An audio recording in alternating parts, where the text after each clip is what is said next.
Shock therapy, shadow empires, 1990s privatization.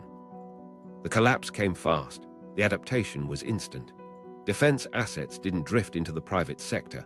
They were hauled out the gates. Plants that once answered to ministries woke up answering to men with briefcases and guards who didn't wear uniforms. Auctions set market prices for machine tools and test stands nobody outside the industry could properly value. Whole workshops went for pennies to front companies, then reappeared under new names with the same managers, only now they took a cut. Inside the barracks, money evaporated. Pay was late for months. Rations turned into IOUs. Units survived on barter, diesel for potatoes, spare tires for meat. Commanders moonlighted, driving taxis at night, selling scrap metal from base perimeters, renting out storage space to traders. Officers who held the line watched their families sink into poverty. Others learned a faster way. Sell access, sell fuel, sell anything that could move. A truck that was in repair could quietly do 3 trips for a commercial client before sunrise. This was the era of non-cash payments. Factories paid suppliers in refrigerators, not rubles. A depot chief needed brake pads. He took 15 boxes of canned meat from the rations warehouse and swapped them at a market run by men with new suits and old scars. The accounting matched because everyone agreed the numbers matched. Meanwhile, soldiers ate buckwheat without the meat that balanced the books. On paper, nothing was missing. On the ground, everything was. Mafia protection blended with procurement overnight. If you wanted a contract fulfilled, you didn't just sign it. You paid for security to ensure parts got from A to B without vanishing. At railheads, loads were revalued by middlemen who decided which items reached their destination intact. That's where the shadow empires grew, logistics corridors carved up by local strongmen, each taking a toll. The state still printed stamps. The streets printed authority. At the top, the consolidation of arms exports under Rossaborungsport was sold as order. In practice, it put a gate on every deal. Fewer sellers, bigger intermediaries, more room to skim. Large contracts kept the headline industry alive, but they also hid a pricing game where inflated costs flowed into offshores and kickbacks. A plant that survived on export orders learned the lesson. Pleasing the broker mattered more than pleasing the end user. Cash for rank became a poisoned normal. Promotions that once depended on exam scores and command evaluations now traveled with envelopes. A battalion commander who bought his post owed debts. He paid them by selling platoon leader slots, leave passes, even softer postings. Trust fractured in the chain of command. Subordinates looked at their leaders and saw transactions, not mentors. When orders came, soldiers weighed them against the suspicion that someone else was getting paid. Chechnya exposed every scene. Troops deployed with shoddy kit, boots that split, body armor with empty plate pockets, radios that picked up music more reliably than commands. Fuel disappeared between depot and frontline under the phrase, everyone learned to hate, lost in transit. Drivers sold loads under pressure or for survival. Brigades planned operations on maps that didn't reflect reality because reporting reality would admit theft. Logistics didn't just fail, it was preyed on. Here's where the institutional memory hardened. A captain who kept his unit moving in Chechnya didn't do it by filing forms. He knew a tire yard owner who could find a set overnight, and he paid in tank diesel siphoned with a rubber hose. That captain later taught juniors how to make things happen. Don't wait, don't ask, don't write, trade. What began as wartime workaround became peacetime doctrine. Back in the plants, privatization split enterprises into shells.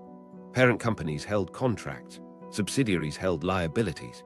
Quality control officers who once signed off on tolerances now argued with accountants about component substitutions. When a foreign customer demanded a certain alloy, the accountant suggested a cheaper mix for this lot only. Workers watched skilled colleagues leave for shuttle trading or construction abroad. Those who stayed learned the new goal: keep the line running and keep the owner happy. Arms trafficking sat in the seams. Excess stock from collapsing depots fed black markets across borders. Some officers looked the other way, some took a cut, some disappeared after asking questions. The bureaucracy that once smothered theft was too weak to stop it and too complicit to admit it. The incentive to lie, born in the Soviet era, found lucrative oxygen in the 1990s. Meanwhile, non-cash deals gutted readiness. A plant received a load of timber instead of money and paid wages in that timber. Workers sold it at a discount for quick cash. Delays rippled, components arrived late, deadlines slipped. Defense ministries extended grace periods because there was no alternative. Penalties for failure were negotiable. What wasn't negotiable was the quiet tax every middleman took for making anything move. The culture of inspections morphed into theater with new props. Instead of hosting party officials, base commanders hosted investors and regional bosses. They staged live-fire demos with borrowed ammo and rented generators because the base's own inventory was in arrears. Grass got painted, fences got mended, a visiting entourage declared revival. When the convoy left, the paint peeled, the generators were collected, and the armory returned to scarcity. There's a micro-story from this period that says more than a report. A motor rifle regiment's quartermaster discovered that half the diesel for an upcoming rotation had already been allocated to a local trucking cooperative owned by the district's deputy head. He protested, got a visit, and was told he could either sign the release and receive assistance, procuring food for his troops, or he could file a complaint and see his rotation cancelled for readiness issues. He signed. The regiment moved. The logs showed fuel consumed as planned. The men ate well that month. The price was simple. The lie became policy. By the late decade, oligarchs had stitched regional supply chains into private empires. Defense plants that resisted were squeezed with debt, then rescued in exchange for shares. Boards filled with loyalists who understood that the new oversight wasn't about performance, it was about control. Auditors signed off on numbers that led nowhere. Real oversight, testing, field feedback, life cycle maintenance, shrunk to a line item a manager could massage. All of this produced a pyramid. At the bottom, conscripts paid bribes to avoid the draft or to secure safer postings. In the middle, officers paid for promotions and recouped costs by renting out state assets. At the top, brokers took percentages off contracts that kept the facade upright. Everyone downstream knew the game and adjusted. If you wanted radio batteries, you stole them early, before the warehouse got reconciled. If you wanted body armor, you called a veterans charity or bought from a market stall. The myth is that a strongman ended the chaos with order. The reality is that the chaos taught the system how to function without rules and how to profit from that freedom. When a leader finally promised stability, the people who'd mastered shadow empires didn't disappear. They lined up to formalize their fiefdoms under the banner of state revival. The habits from the 1990s weren't a detour, they were the road. And they were about to feed a new vertical that traded loyalty for access and called it reform. Putin's vertical, loyalty over capability. Then came the promise of order. The men who'd mastered the 1990s understood the offer immediately. Pledge loyalty upward, receive access downward. That's the power vertical, less a reform than a hierarchy of favors. The Kremlin centralized levers, the clans around it carved fiefdoms. Siloviki groups, security chiefs, connected businessmen, regional bosses, didn't just jockey for influence.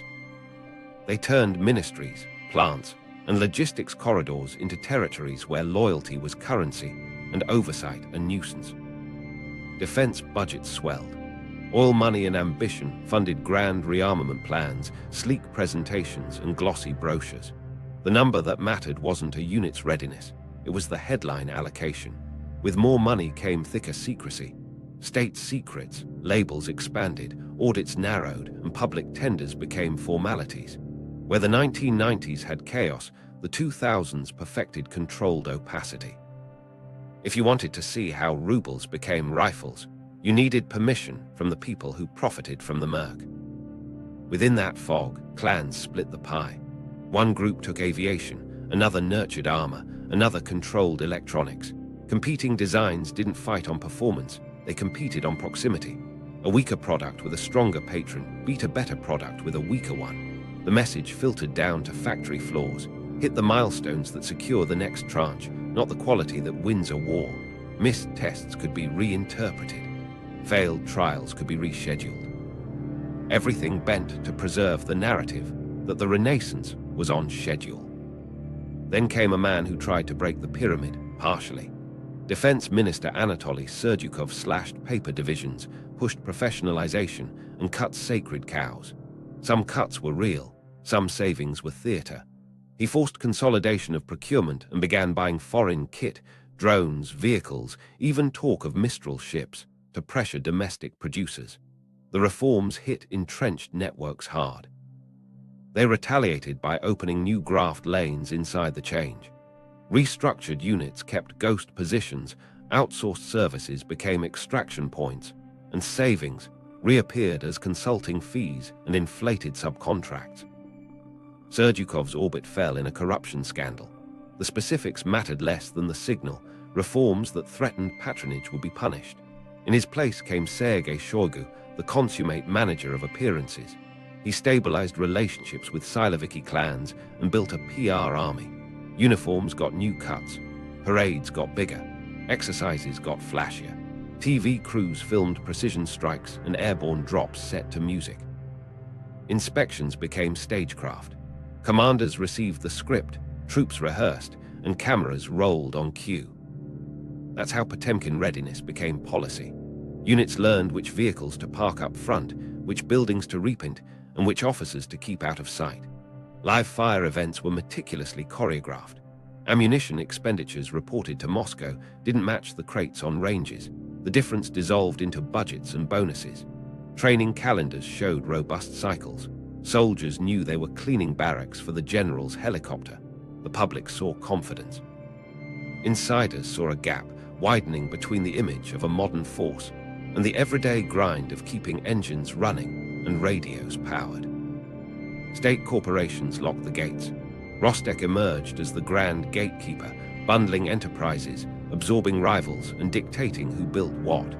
Centralization promised efficiency. It delivered monopolies that insulated suppliers from competition. If your plant had the license and the patron, your bid won. If your product faltered, the solution wasn't a competitor's design. It was a supplemental contract and a new deadline. The ecosystem that once bartered in diesel now bartered in exclusivity. Here's a micro-story that captures the tone. A base commander got word of an imminent inspection by a high-ranking visitor. The motor pool was short on serviceable vehicles. The grass outside the barracks looked like a field. He called a contractor to cut and clean. The contractor didn't show. So the commander sent conscripts out with buckets and pigment to paint the grass along the inspection route a richer green. The cameras saw healthy grounds and a neat line of operational vehicles, some towed into place, batteries borrowed across units. The report glowed. The engines coughed to life later, off camera, and died within days. Money poured in. The leaks grew. Big-ticket programs became pipelines. The Armata platform showcased at parades while serial production stalled. The Su-57 flew prototypes while avionics and engines lagged. Air defenses boasted capabilities that outpaced industrial throughput. The point isn't that these systems didn't work at all. It's that the institutional incentives favored announcements over delivery, prototypes over fleets, and political victories over logistical realities. When budgets balloon, a percentage skim at every tier multiplies. A corrupt system prefers long development cycles, plenty of milestones to monetize. Meanwhile, loyalty audits replaced technical audits. Plant directors performed allegiance through televised briefings. Generals performed it through casualty-minimizing reports and optimistic timelines. A procurement chief who pushed back on an underbaked design risked labeling as obstructive. One who smoothed the path for a favored supplier secured his clan's place at the table. The vertical rewarded those who kept narratives intact. The price was a steady erosion of the painful feedback militaries need to learn and adapt. On the ground, contract soldiers appeared on paper faster than in barracks. Wage promises attracted recruits, late payments bled them away. Career NCO development was announced, then underfunded. Units filled gaps with conscripts while briefings spoke of professionalization. Hazing didn't vanish. It moved out of the camera's frame. Drone warfare lessons arrived from Donbass and Syria. but procurement channels treated them as inputs to presentations rather than drivers of doctrine and kit redesign. Innovation from below, garage fixes, field mods, was tolerated only when it made someone up the ladder look good. The Syria campaign became a showroom. Flights were scheduled to impress. Systems were deployed selectively. The operation gave valuable experience to some cadres, but its narrative power at home outstripped its scale. The lesson absorbed by the vertical was dangerous. Manage the picture, and you manage perception. It set expectations for future fights that reality couldn't meet. A limited expedition with hand-picked units and controlled logistics is not a template for a continental war. Secrecy thickened around failure. Accidents were treated as image problems, not diagnostic opportunities. Investigations sought culprits who could absorb blame without threatening patrons. Safety cultures at plants bent to schedule pressure.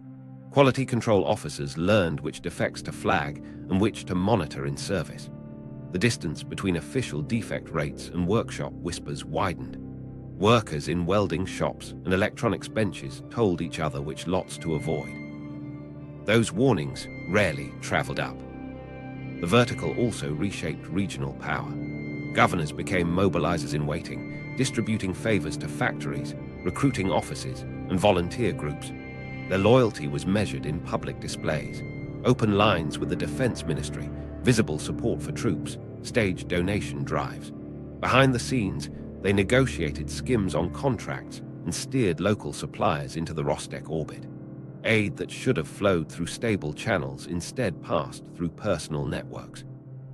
When the stress came, those networks would fray.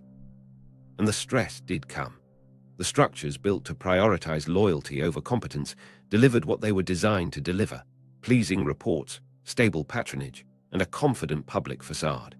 What they couldn't deliver was in the fine print: spares at scale, training hours that matched claims, logistics that bent without breaking, command chains that tolerated bad news. The power vertical held the system together while quietly starving it of oxygen. Here's the cost in one sentence: a system that punishes truth manufactures surprises. When plans were drawn up, decision-makers believed the numbers their vertical rewarded. The men with grease under their nails and mud on their boots knew better. But they didn't write the briefings. They repainted the grass. And they waited for a reckoning that would arrive on roads crowded with vehicles that looked modern in parades and stalled in the rain. The procurement mirage: how paper armies are built. While that was happening in Moscow's parade plans, another story was being stamped into contracts. Procurement became the art of building a force on paper. The mechanics were simple. You rig the bid. You write the technical specs so narrowly that only one unique supplier can qualify, often a shell company tied to someone's cousin or a retired colonel with the right gate pass.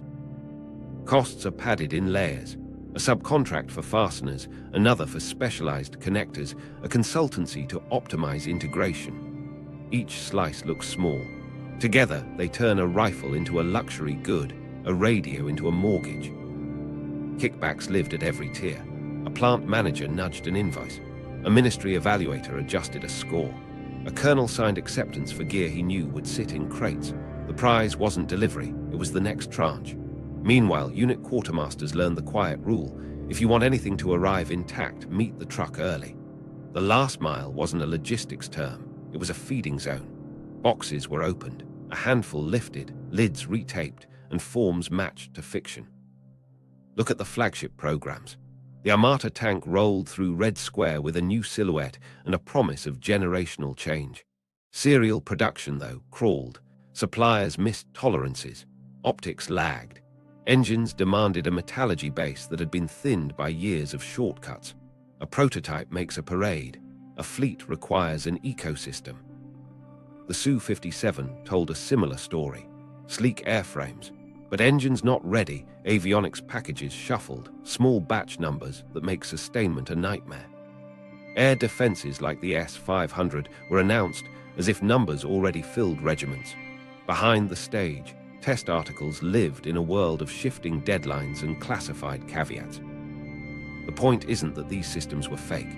It's that the procurement culture rewarded announcements, and penalties for delay were negotiable. Audits, when they happened, checked compliance with paperwork, not performance against battlefield needs. What nobody saw on the TV feed was the maintenance trail you need for real war. Spare engines, trained techs, diagnostics gear that works in the rain, and depots that can turn around repairs faster than units burn through parts. Those lines on budgets were easy to trim when patrons needed headlines. Protective gear told a harsher truth because it touched bodies. The state bought 6B-45 plates and carriers, then units unboxed vests with empty pockets or plates that failed drop tests. Genuine ceramic was swapped for inferior composites, sometimes Chinese knockoffs with the right stamp. Helmets showed up with liners that split. Gloves tore in a week. A battalion's manifest could show a full issue, while soldiers swapped cash on Telegram for civilian-rated armor that actually stopped fragments. Every stolen ruble converted to a risk borne by a kid in muddy boots. Rations were a barometer. Contract numbers looked fat, field delivery looked thin. Expiry dates crossed from Best Buy into jokes. A crate might contain the right count of meal packs, but someone upstream had swapped components. Meat cans replaced by cheaper spreads, heaters missing, tea bags substituted with stale biscuits. On paper, caloric values hit the mark. On patrol, men learned to count on locals, volunteers, or their own wallets. Radios told the same story. Procurement boasted encrypted sets. Units bought Chinese handhelds because the issued gear either didn't arrive, didn't charge, or couldn't talk through interference. Bid rigging wasn't a glitch, it was the engine. Technical requirements read like they were written by the winning supplier because they often were. A crucial bolt pattern, based on legacy norms, forced buyers back to the same machine shop with the license. If that shop's owner also had shares in a logistics firm, the margin doubled. And since secrecy cloaked most defense tenders, challengers couldn't even prove the fix. Competition died not with a bang, but with a quiet clause about state security. Here's where the paper army gets built in slow motion. A division is allocated new radios. The ministry posts the procurement and receives 3 bids. The favorite wins with a price just below the cap. Subcontractors source batteries from a reseller who sources from a warehouse that has a habit of relabeling old stock. The radios ship. Acceptance teams sign off after a scripted test. The units stash the crates until an exercise, open them, and discover half the charges fail. The paperwork shows success. The exercise report mentions minor issues rectified in the field. The next procurement round funds a battery upgrade. Meanwhile, pricing stacks up across time. When you add integration kits, custom brackets, and training packages, you turn a simple item into a budget line ripe for graft. A truck radio isn't a radio anymore. It's a communications suite with installation costs, maintenance contracts, and a certification course delivered by a company owned by the same people who supplied the bracket. Each piece seems justified. Together, they hollow the unit's ability to field sufficient numbers. One micro-story anchors it. A mechanized brigade received new plate carriers with tags that match the contract. The first firefight turned them into evidence. A medic noticed ceramic shards crumbling like chalk. He shipped 3 plates back through channels with a note. Suspected counterfeit.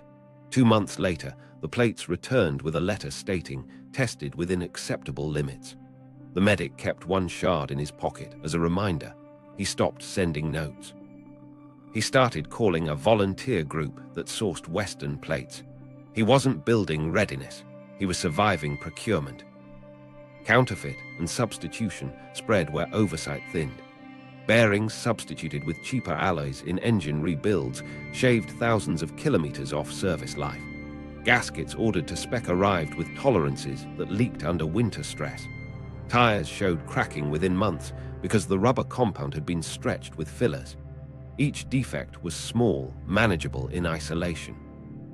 In aggregate, it meant convoys that stalled, armor that shed tracks, and maintenance crews that burned out trying to keep vehicles moving on cannibalized parts. And the incentives cut one way. A contractor who delivered on time with slightly cheaper components banked a bonus and rarely saw penalties, especially if his patron covered him. A contractor who insisted on higher quality at higher cost invited scrutiny unless he could sell the upgrade politically. So the system rewarded the corner cutters. The honest lost bids. Soldiers paid the difference. Procurement also masked unit theft. A battalion quartermaster might sign for 300 tourniquets. He'd distribute 180 and keep the rest for emergencies, which meant barter for generator fuel or favors from a hospital chief. When war came, families bought tourniquets in stores because the unit had them. The Mirage worked until bullets arrived. This was the moment everything changed. The doctrine on paper assumed kit that matched the catalogs. The battlefield assumed shortcuts. When stress hit, the supply chain cracked exactly where the graft sat, at joints, connectors, consumables, and training. And because the numbers looked good in Moscow, planners kept believing the army they'd funded. The army that showed up was something else. And the supply chain, it was designed to fail under pressure because failure paid. Delays generated urgent orders with premium pricing. Shortages justified emergency waivers that favored friends. Returns fed refurbishers tied to the original sellers. The loop closed neatly. Declare success, deliver less, profit off the fix.